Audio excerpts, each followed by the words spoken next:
Morning. आप सबका economics की क्लास में स्वागत। तो बच्चे आज का हमारा जो टॉपिक है उत्पादन फलन, जिसको प्रोडक्शन फंक्शन बोलते हैं बच्चे, इसको सबसे पहले फील करके डेफिनेशन पढ़ने की प्रोडक्शन फंक्शन बनता कैसे है, उसको कैसे हम डिफाइन करेंगे, उत्पादन फलन होता क्या है। बच्चे देखिए, सबसे पहले हमने यहीं से हम डेफिनेशन निकालने की कोशिश करेंगे। जैसे हम बोलते हैं Q x is the function of L and के। बच्चे क्यू एक्स क्या है? किसी वस्तु का उत्पादन है। उत्पादन क्या होता है बच्चे? जब भी हम इंडस्ट्रीज़ के अंदर, बच्चे आपको पता है, जब भी हम किसी वस्तु का उत्पादन करते हैं बच्चे, तो हम अलग अलग बोलते हैं उत्पादन के साधन जो फैक्टर ऑफ प्रोडक्शंस का प्रयोग करते हैं, जिसमें श्रम, भूमि, पूंजी, labour, land, entrepreneur, raw material, capital, इन सब का प्रयोग करते हैं बच्चे। ये जो हम सब का प्रयोग करते हैं बच्चे, उनको इनपुट्स बोलते हैं। इनपुट्स का मतलब आगत, और ये जो आपका आगतों का प्रयोग करते हैं, और बच्चे आउटपुट निकलती है आपकी, उत्पादन निकलता है बच्चे। अब बच्चे देखो, हम इकोनॉमिक्स के अंदर बच्चे इन सारे फैक्टर्स ऑफ प्रोडक्शन को तो ले नहीं सकते, उत्पादन के सभी साधनों को तो हम ले नहीं सकते, इसलिए हम सिर्फ उत्पादन के दो साधनों को ले रहे हैं। एक आपका L stands for land and L stands for labour and K stands for capital. यानी कि L का मतलब क्या हो गया? श्रम, लेबर, और ये कैपिटल का मतलब हो गया हमारा पूंजी। इन दो साधनों का हम प्रयोग कर रहे हैं। अब देखो, इसमें हम चेंज करेंगे, इसमें हम परिवर्तन करेंगे। हम श्रमिकों को बढ़ाएंगे, पूंजी को बढ़ाएंगे, तो बच्चे आपके उत्पादन में वृद्धि या कमी होगी बच्चे। इसका मतलब ये इसका फंक्शन है। तो बच्चे हम इसकी डेफिनेशंस बना सकते हैं। इसकी डेफिनेशंस हम बना सकते हैं कि ये क्या है बच्चे, जो भी ये आपने यहाँ पे इसकी डेफिनेशन लिख लेनी है कि उत्पादन फलन क्या है। जो आपके भौतिक उत्पादन, एक फर्म के भौतिक उत्पादन, ये आपका बच्चे फर्म का जो फिजिकल प्रोडक्शन आ गई।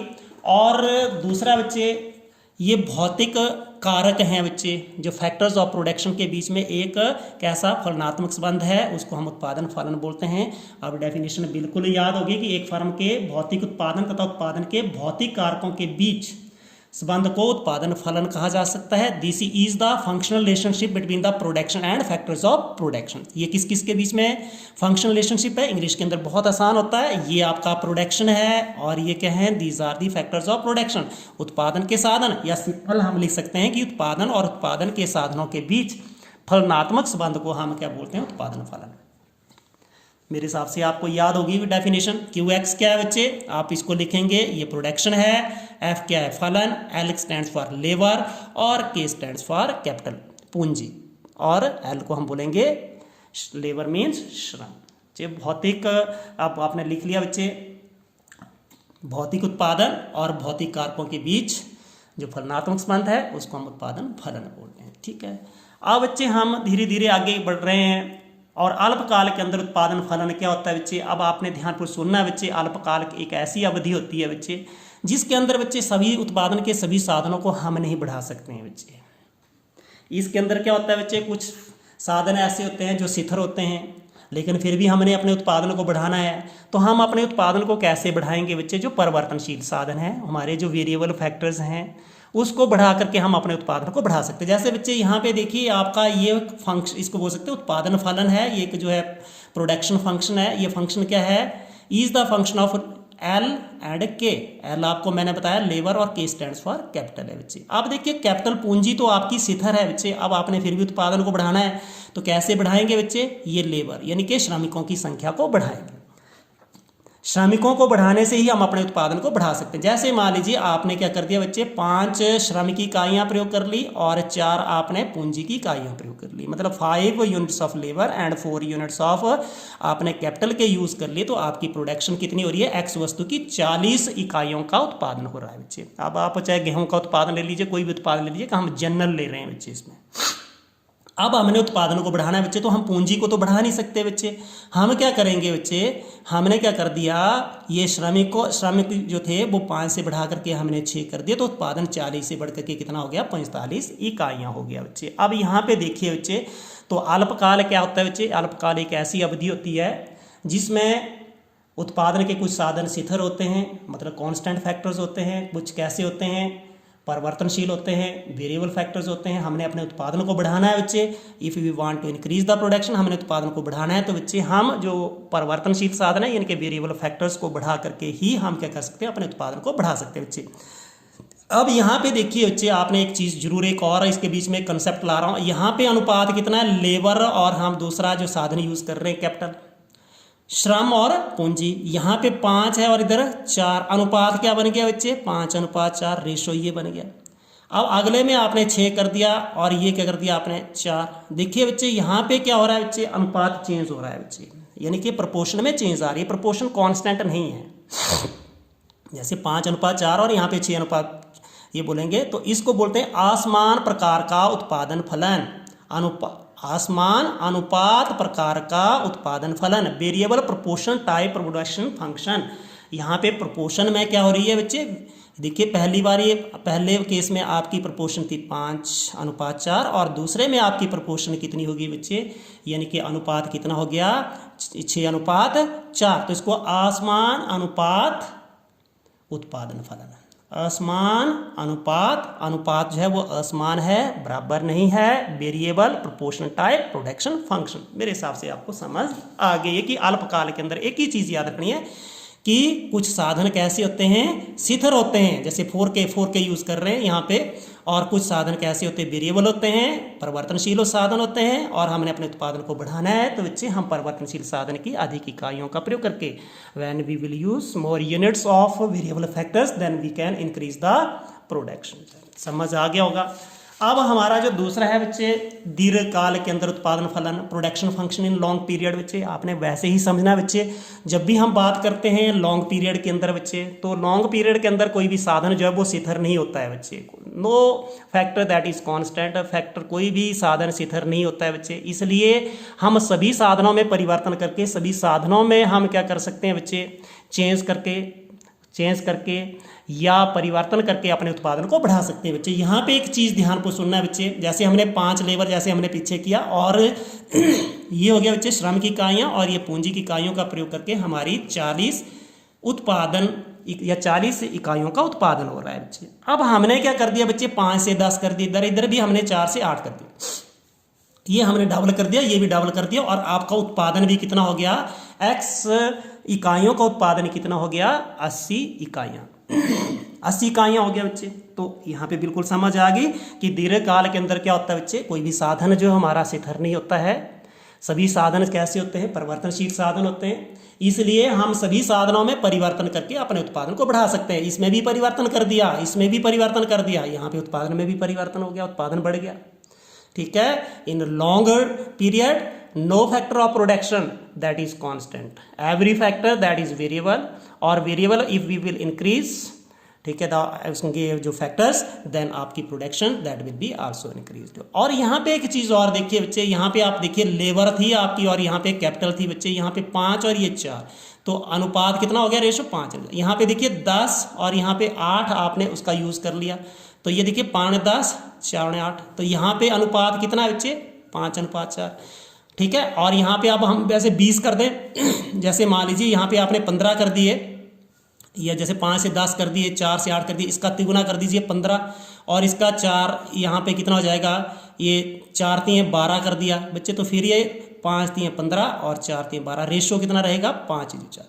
तो इसमें हम बोलेंगे समान अनुपात, अनुपात कैसा है, समान अनुपात उत्पादन फलन, constant proportion type production function, जिसके अंदर क्या होता है बच्चे, जब भी हम उत्पादन को घटा बढ़ा रहे हैं, लेकिन जो हमारे साधन हैं वो एक ही अनुपात में प्रयोग किए जाते हैं। सभी साधनों का हम क्या करते हैं बच्चे, एक ही अनुपात में प्रयोग करते हैं, चाहे उत्पादन का स्तर कुछ भी हो, वट एवर, इसके जो आपका प्रोडक्शन लेवल कुछ भी हो बच्चे, आप एक ही अनुपात के अंदर उसका प्रयोग करेंगे। तो इसको हम बोलेंगे constant proportion type production function जो है। ठीक है, ये भी समझ आ गई होगी कि दीर्घकाल के अंदर, लॉन्ग पीरियड के अंदर जो प्रोडक्शन फंक्शन है, इसमें कोई भी साधन जो है कैसा नहीं है, कोई भी साधन शिथिल नहीं है, सभी साधन परिवर्तनशील है। जैसे हमने लेबर के यूनिट्स को भी बढ़ा रहे हैं, और इधर ये आपकी श्रम के यूनिट या श्रम की इकाइयों को भी बढ़ा रहे हैं, और पूंजी की इकाइयों को भी बढ़ा रहे हैं, यानी कि लेबर की यूनिट्स को भी बढ़ा रहे हैं और पूंजी की यूनिट्स को भी बढ़ा रहे हैं। मेरे हिसाब से आपको समझ आ गई है कि आपने इसको कैसे करना है। ठीक है, अब बच्चे हम बात करते हैं नेक्स्ट, ये जैसे आपने कॉस्ट ऑफ प्रोडक्शन में पढ़ा था, या उसके बाद आपने जिसको बोलते हैं कंसेप्ट ऑफ रेवेन्यू में पढ़ा था कि उसकी अवधारणाएं 3 प्रकार की होती थी। टोटल कर रहे थे, उसके बाद मार्जिनल, और उसके बाद आपका एवरेज। तो इसी ढंग से बच्चे टोटल प्रोडक्ट की भी अवधारणाएं इसको बोल सकते हैं। हमारा प्रोडक्ट की भी 3 धारणाएं होती है, वो कौन कौन सी होती है? टोटल प्रोडक्ट, ठीक है, एवरेज प्रोडक्ट और मार्जिनल प्रोडक्ट। बच्चे ये 3 अवधारणाएं मैंने वैसे लिखा नहीं, वो बना करके। तो बच्चे आपकी कुल उत्पाद, औसत उत्पाद और सीमांत उत्पाद, हमने इसको अलग अलग से स्टडी करना है बच्चे। ठीक है, अब यहाँ पे देखिए बच्चे, कुल उत्पाद की बात हो रही है, टोटल प्रोडक्ट की बात हो रही है बच्चे। तो बड़ा आसान है बच्चे, आप इसको लिख सकते हैं कि it is the sum total output produced by all units of variable factor. बच्चे अब आपने ये जो जितनी भी अवधारणा है बच्चे, हमारी लॉन्ग पीरियड के अंदर तो है नहीं, ये आपकी हम बोलेंगे अल्पकाल की अवधारणा है बच्चे। हम अल्पकाल के अंदर इसका यूज कर रहे हैं। तो बच्चे हम क्या कर रहे हैं कि उत्पादन के एक साधन को ही हम परिवर्तनशील ले रहे हैं। देखिए यहाँ पे लिखा है 65 यूनिट प्रोड्यूस हो रहे हैं एक्स यूनिट के। ठीक है, आप कुछ भी कर सकते हो बच्चे, किसान का एग्जाम्पल ले सकते हो, जो भी। तो यहाँ पे 6 हम किसका यूज कर रहे हैं बच्चे? श्रमिकों का यूज कर रहे हैं, और 4 पूंजी की इकाइयों का प्रयोग कर रहे हैं। मतलब हम जो लेबर लगा रहे हैं 6 यूनिट्स लगा रहे हैं, और कैपिटल लगा रहे हैं 4 इकाइयों का। ठीक है, 4 यूनिट्स लगा रहे हैं, तो हमारी टोटल प्रोडक्शन कितनी हो रही है? 65 हो रही है। ठीक है, तो इसको हम ऐसे भी लिख सकते हैं बच्चे कि मान लीजिए पहली हमने 6 इकाइयाँ लगा ली लेबर की, तो पहली इकाई 10 कर रही हो उत्पादन, दूसरी कितनी कर रही हो? 12, तीसरी इकाई या तीसरी यूनिट्स ऑफ लेबर 15, फिर चौथी 12 कर रही हो, फिर अगली 10 कर रही हो, फिर अगली 6 कर रही है। तो ये आपका बन गया टोटल उत्पाद। ठीक है, परिवर्तनशील साधन का आपने लिखा it is the sum of total output produced by all units of variable factor. जो भी आपके परिवर्तनशील साधन जितनी इकाइयाँ जितना उत्पादन कर रही है, परिवर्तनशील साधन। देखिए बच्चे यहाँ पे क्या है बच्चे, ये परिवर्तनशील साधन है। 6 इकाइयाँ कितना कुल उत्पादन कर रही हैं, 6 इकाइयाँ कुल कितना उत्पादन कर रही हैं, उसको कुल उत्पाद कहते हैं बच्चे। जैसे हम ये भी लिख सकते हैं, मान लीजिए कि एक फार्मर है बच्चे, एक फार्मर है और 1 हेक्टेयर भूमि के ऊपर वो कृषि करके मान लीजिए वो 10 टन क्या करता है बच्चे? आलू का उत्पादन करता है। तो ये 10 टन क्या हो जाएगा बच्चे? 10 टन क्या हो जाएगा? टोटल प्रोडक्ट हो जाएगा। कुल उत्पाद कितना हो जाएगा बच्चे? 10 टन। आप कोई भी एग्जांपल दे सकते हो बच्चे, पर ये मैथमेटिकल टर्म में बहुत अच्छे लगते हैं एग्जांपल। तो 10 टन क्या हो जाएगा? एक किसान का क्या हो जाएगा? कुल उत्पाद हो जाएगा बच्चे। ठीक है, तो इसका मतलब क्या हो गया कि it is the sum of total output, मतलब जो भी कुल उत्पाद produced by the variable factor, जो भी हमारे परिवर्तनशील साधन कुल कितने उत्पाद या कुल कितना उत्पादन कर रहे हैं। ठीक है, आई समझ नहीं आई? तो कितना उत्पादन करें used in the production along with some amount of fix factor. लेकिन बच्चे इसके अंदर क्या होते हैं, कुछ जो है फिक्स फैक्टर्स के भी होते हैं। जैसे यहाँ पे फिक्स फैक्टर कौन सा है बच्चे? फिक्स फैक्टर है हमारा यहाँ पे कैपिटल पूंजी। ठीक है, आई समझ नहीं आई? तो बच्चे कुल उत्पाद की डेफिनेशंस आपने इसको बिल्कुल अच्छे ढंग से याद करने की। कुल उत्पाद क्या होता है? कुल उत्पाद वस्तु, ये आपने लिखा है, वस्तु का कुल जोड़ होता है जो उत्पादन प्रक्रिया में प्रयोग करते हुए शिथिल कारकों के साथ कुछ मात्रा के साथ एक परिवर्तनशील की सभी इकाइयों द्वारा उत्पादित किया जाता है। बच्चे यहाँ अपने 6 यूनिट्स मैंने लिए थे, 6 यूनिट्स कैसे वो कर रहे हैं। अब इसको थोड़ा सा मैं सारणी से भी बताने की कोशिश करता हूँ बच्चे। यहाँ पे हमने लिख लिया बच्चे, क्या लिख लिया? यूनिट्स ऑफ लैंड लिख लिया बच्चे, है ना, यूनिट्स ऑफ लैंड। और यहाँ पे हमने लिख लिया यूनिट्स ऑफ लेबर, और यहाँ पे हमने लिख लिया टोटल प्रोडक्ट यानी कि कुल उत्पाद। ठीक है बच्चे, अब इसको बिल्कुल आसानी से आप कर सकते हो बच्चे। अब यहाँ पे देख रहे हो बच्चे, जो लैंड है ये तो फिक्स फैक्टर है, ये फिक्स फैक्टर है। अब आपने अपने उत्पादन को बढ़ाना है, तो आप क्या करेंगे? श्रम की अधिक से अधिक इकाइयों का प्रयोग करके आप अपने उत्पादन को बढ़ाएंगे। ठीक है, अपने उत्पादन को बढ़ाने के लिए हम जो है श्रम की अधिक इकाइयों का प्रयोग करेंगे। तो अब आपका टोटल प्रोडक्ट कैसे हो गया बच्चे? कि जो श्रम की इकाइयों के द्वारा उत्पादित वस्तुओं की मात्रा को हम क्या बोलते हैं? कुल उत्पाद कहते हैं, जब उसका कुछ शिथिल साधनों के साथ प्रयोग किया जाता है। ठीक है, आई समझ नहीं है? तो यहाँ पे मान लीजिए एक ये तो कांस्टेंट रहेगी, इसमें कोई परिवर्तन नहीं होगा।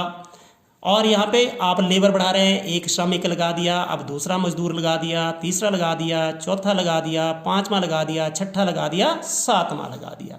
पहला मजदूर कितना कर रहा है? 2 किसी 2 वस्तुओं का उत्पादन कर रहा है, 2 लगा दिए, तो वो दोनों मिलकर के 5, 3 लगा दिए।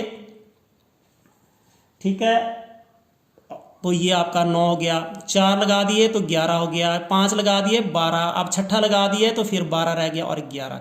ऐसा क्यों होता है बच्चे? मान लीजिए आपके पास एक लैंड है बच्चे, ये मान लीजिए 1 हेक्टेयर लैंड है और जिसके अंदर सिर्फ कितने श्रमिकों की ज़रूरत है बच्चे? 5 श्रमिकों तक की ही ज़रूरत है बच्चे। लेकिन जब हम छठा श्रमिक लगाएंगे तो इसके ऊपर उत्पादन बढ़ेगा नहीं, लेकिन वो शिथिल हो जाएगा। लेकिन अगला लगाने से हो सकता है कि इसके ऊपर भीड़ भाड़ इकट्ठी हो जाए, ठीक है, और ये लड़ना झगड़ना शुरू कर दे। तो बच्चे अगली इकाई का जो उत्पादक या सीमांत उत्पाद है वो नेगेटिव हो रहा है, यानी कि इसके लगाने से कोई भी फायदा नहीं हो रहा, 7वीं इकाई लगाने से कोई भी फायदा नहीं हो रहा, यहाँ पे उत्पाद घटना शुरू हो गया। तो ठीक है, आई समझ नहीं आई? तो बच्चे इसको बोलते हैं टोटल प्रोडक्ट। टोटल प्रोडक्ट क्या हो गया बच्चे? आपने ये डेफिनेशन पढ़ ली है कि it is the sum of total output produce, मतलब जो कुल उत्पाद कौन कर रहा है बच्चे? जो भी हमारे जो परिवर्तनशील साधनों का कि जो हम इकाइयों का प्रयोग करके जो भी हम उत्पादन करते हैं उसको हम कुल उत्पादन कहते हैं। लेकिन हम परिवर्तनशील साधन के साथ हम क्या करते हैं बच्चे? कुछ शिथिल साधनों के साथ हम उसका प्रयोग करते हैं बच्चे, ठीक है। अब अगला बच्चे आपने देखना है, इसको भी फील करके समझाने की कोशिश करूँगा। सीमांत उत्पाद जिसको मार्जिनल प्रोडक्ट बोलते हैं। मार्जिनल प्रोडक्ट, अब मैंने ये आपको पहले बताया कि आप किसी, जैसे अब यहाँ पे भी क्या है बच्चे? ये भी अल्पकालीन धारणा है। अल्पकालीन मतलब इसको शॉर्ट रन कंसेप्ट है बच्चे, ये भी शॉर्ट पीरियड के अंदर ही लागू होता है बच्चे। तो इसका मतलब क्या हो गया कि यहाँ पे देखिए बच्चे, हम क्या कर रहे हैं? हमने 5 किसकी श्रमिक लगा दिए और 4 हमने पूंजी की इकाइयाँ लगा ली। हमारा उत्पादन क्या हो रहा है? X वस्तुओं का 40 का उत्पादन हो रहा है। अब हमने क्या कर दिया बच्चे? यहाँ पे ये तो शिथिल रही, लेकिन हमने ये लेबर जो थी, हमारे जो श्रमिक थे, वो हमने 5 से बढ़ा करके 6 कर लिए। हमारी X वस्तुओं की कितने उत्पादन में वृद्धि हो गई बच्चे? 40 से 45। तो इसका मतलब यहाँ पे किसी परिवर्तनशील इकाई की एक अतिरिक्त इकाई का प्रयोग करने से बच्चे, बहन आप यूज़ कर रहे बच्चे, क्या कर रहे हैं?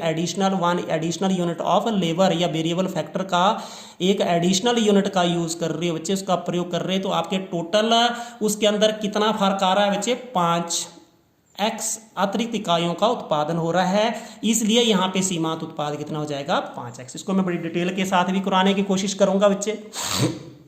तो यहाँ पे देखिए 45 में से 40 चले गए, तो ये 5 इकाइयों का उत्पादन कर रहा है। छठी इकाई किसकी? श्रम की छठी इकाई कितना उत्पादन कर रही है बच्चे?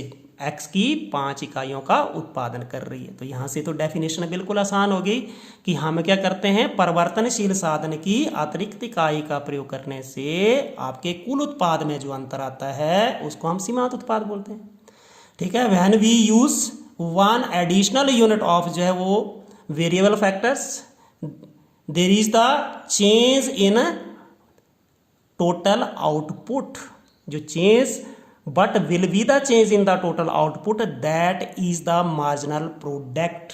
That is the marginal product बोलेंगे उसको हम, क्या बोलते हैं? मार्जिनल प्रोडक्ट बोलेंगे कि जो भी आपकी उसके अंदर जो चेंज आ रही है उसको हम क्या बोलेंगे? मार्जिनल प्रोडक्ट, ठीक है। तो इसकी डेफिनेशंस आपने लिख लेनी कि अतिरिक्त इकाई का प्रयोग करने से MP is the additional output जो है बच्चे, एक आपकी एडिशनल आउटपुट है attributed to the additional unit of variable factor. जब भी आप क्या कर रहे हैं? किसी भी वेरिएबल फैक्टर्स का एक एडिशनल यूनिट यूज कर रहे हैं, अदर फैक्टर्स रिमेनिंग कांस्टेंट, और ये अदर फैक्टर क्या है बच्चे? कांस्टेंट है। अब इसको हम थोड़ा सा दूसरे तरीके से भी करते हैं, जैसे हमने किया यूनिट्स ऑफ, हमने क्या यूज कर रहे थे बच्चे? यूनिट्स ऑफ हमने यूज किया था यूनिट्स ऑफ लैंड, उसके मार्क उसके साथ लिखते हैं यूनिट्स ऑफ लैंड, और यहाँ पे हम लिख रहे हैं यूनिट्स ऑफ लेबर, और ये हमारा ये आ जाएगा TP, और हमारा उसके बाद आ जाएगा MP। अब यूनिट्स ऑफ आपने लैंड जो कांस्टेंट ली थी 3, ये आपका 5 और ये 7 तक लिया था। लेबर बढ़ा रहे थे, 1 कर दिया था आपने, लेबर बढ़ा दी थी 2 कर दी थी, 3 4 5 6 और 7। बच्चे जब भी आपने उत्पादन बढ़ाना तो बच्चे ये तो फैक्टर कांस्टेंट है बच्चे। एक मिनट में आप तो अल्पकाल के अंदर कोई ज़मीन तो खरीद नहीं सकते बच्चे, तो आपने उत्पादन बढ़ाना है बच्चे, तो आप क्या करेंगे बच्चे? श्रम की अधिक इकाइयों का या परिवर्तनशील साधन की अधिक इकाइयों का प्रयोग करेंगे, वेरिएबल फैक्टर की अधिक एडिशनल यूनिट का यूज़ करेंगे बच्चे। तो TP मैंने अभी भी बताया था 2 3 5 4 9 2 11 12 12 और 11। अब एमपी देखिए बच्चे, ये 2, 5 में से 2 चले गए, एडिशनल यूनिट यूज करने से बच्चे 1 से 2 हो गई, तो आपके टोटल प्रोडक्ट में कितनी चेंज आई है बच्चे, तो यहाँ पे दूसरी इकाई कितना उत्पादन कर रही है 3, और तीसरी इकाई सबसे ज़्यादा उत्पादन कर रही है 9 में से 4, पाँचवीं इकाई कितनी देखिए 9, ये देखिए आपकी तीसरी इकाई या चौथी इकाई कितनी कर रही है 2 वस्तुओं का उत्पादन कर रही है, पाँचवीं इकाई 1 का, छठी इकाई 12 में से 12 0, सातवीं इकाई -1 बच्चे। ठीक है, तो बच्चे यहाँ से आप एमपी की डेफिनेशन निकाल सकते हो मार्जिनल प्रोडक्ट सीमांत उत्पाद की, कि आप क्या कर रहे हो बच्चे, परिवर्तनशील साधन की अधिक इकाइयों का प्रयोग कर रहे हैं, अधिक इकाइयों का प्रयोग कर रहे हैं, आपने वेरिएबल फैक्टर्स की यूनिट्स को बढ़ा रहे हैं बच्चे, इससे कुल उत्पाद बढ़ेगा या घटेगा बच्चे, तो कितना बढ़ता है या घटता है, तो उसको हम क्या बोलते हैं, सीमांत उत्पाद बच्चे। तो इसका और फॉर्मूला भी लिख लेते हैं बच्चे। अब आपको पता है, यहाँ पे ध्यान पर सुनना है, एमपी किसके बराबर होता है बच्चे, MP is equal to TP N minus TP N -1। ठीक है, यहाँ पे भी निकाल सकते हैं बच्चे, यहाँ से देखिए इस यहीं से निकालते हैं बच्चे, 5 से 6 हो गया, तो आपका कुल उत्पाद में जो परिवर्तन 40 से 45 हो गया। ठीक है, तो बच्चे एन इकाइयाँ कितना उत्पाद कर रही थी, 6 का, जैसे आपका देखिए पहला 6 इकाइयाँ कितना उत्पाद कर रही थी बच्चे 45। ठीक है, कितना कर रही थी 45, हमने छठी का इकाई का निकालना है, तो 6 में से 1 चले गए, 5 इकाइयाँ कितना प्रयोग कर रही थी बच्चे या उत्पादन कर रही थी 40, तो 5x। ठीक है, एमपी कैसे निकल गया 5x, या एक इसका दूसरा फॉर्मूला है MP is equal to delta TP बटा डेल्टा एल। ठीक है, डेल्टा टीपी बटा डेल्टा एल, तो टोटल प्रोडक्ट में कितना डिफरेंस आया 40 से 45, तो ये डिफरेंस हम लिख सकते हैं 45 - 40। लेबर में कितना डिफरेंस आया 5 से 6, 6 - 5, ये 45 - 40 हो गया 5, और ये 1, ये कितना आ गया आपका 5। इसका मतलब क्या हो गया कि छठी इकाई की सीमांत उत्पादकता या सीमांत उत्पाद कितना हो जाएगा 5, यानी कि marginal product of 6th unit that is 5। ये हमने यहाँ पे भी हमने बड़ी डिटेल्स के अंदर ये निकाला है। ठीक है, ये भी हमने यहाँ पे भी बड़ी डिटेल्स के अंदर निकाला है बच्चे। अब उसी ढंग से बच्चे एवरेज कैसे निकालते हैं बच्चे, टोटल प्रोडक्ट को हम क्या करेंगे बच्चे, जो हमारा तो एक साधन तो स्थिर है, हम क्या करेंगे परिवर्तनशील साधन की इकाइयों से भाग कर देंगे बच्चे। Van total product that is divided by units of labours, या हम इसको दूसरी भाषा में बोल सकते हैं बच्चे, देखिए एवरेज यहीं से तो डेफिनेशन निकल गई कि टीपी बटा एल, हिंदी में हम बोलेंगे कि प्रति इकाई परिवर्तनशील उत्पाद, प्रति इकाई परिवर्तनशील साधन का उत्पाद को हम क्या बोलेंगे, औसत उत्पाद कहेंगे बच्चे। ठीक है, क्या बोलेंगे, औसत उत्पाद, यानी कि हम दूसरी भाषा में बोलेंगे कुल उत्पाद को परिवर्तनशील साधन की इकाइयों से भाग दे करके भी हम कुल उत्पाद या औसत उत्पाद को ज्ञात कर सकते हैं। Average product that is calculated by dividing total product by units of labour, या per unit variable factor output that is called average product. मतलब एक यूनिट कितना प्रोडक्शन कर रही है, एक यूनिट कितना प्रोड्यूस कर रही है, उसको हम क्या बोलेंगे, एवरेज प्रोडक्ट। ठीक है, आई समझ नहीं आए बच्चे, तो इसका तो भी हम थोड़ा सा बताने की कोशिश करेंगे। जैसे मान लीजिए यहीं पे एग्जांपल लेके चलिए, जैसे ये लिखा हो उसके बाद हम बताएंगे अगला 40 x की इकाइयों का प्रयोग हो रहा है, 40 उत्पादन, ये x इकाइयों का उत्पादन हो रहा है, उसके लिए that is the function of 5n और 4k। ये हम एग्जाम्पल ऊपर से ही ले रहे हैं, तो ये तो फिक्स फैक्टर है, ये क्या है, फिक्स है बच्चे, ये स्थिर साधन है, ये परिवर्तनशील साधन है। ठीक है, तो यहाँ पे एवरेज प्रोडक्ट की एक इकाई कितना उत्पादन कर रही है 40, और हमने इकाइयाँ कितनी प्रयोग कर ली बच्चे 5।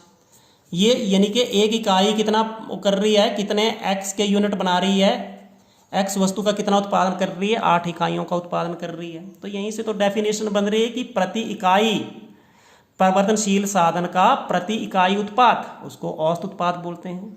ठीक है, पर unit variable factor production that is called average product. अब इसको भी हम सारणी की सहायता से हम करने की कोशिश करेंगे। यहाँ पे हमने लिख दिया यूनिट्स ऑफ, हमने लिख दिया लैंड। अब लैंड कैसा है, हमारा फिक्स फैक्टर है, फिक्स का मतलब स्थिर है। यूनिट्स ऑफ हमने लेबर, ठीक है, यूनिट्स ऑफ लेबर, ये हमारा लेबर का मतलब ये श्रम क्या है, परिवर्तनशील साधन है। और इधर हमने टीपी निकाला और हमने एपी निकालना है, फिर उसके बाद हमने एफपी नहीं निकालना है। 1 2 3 4 5 6 7 ये कर लिया हमने।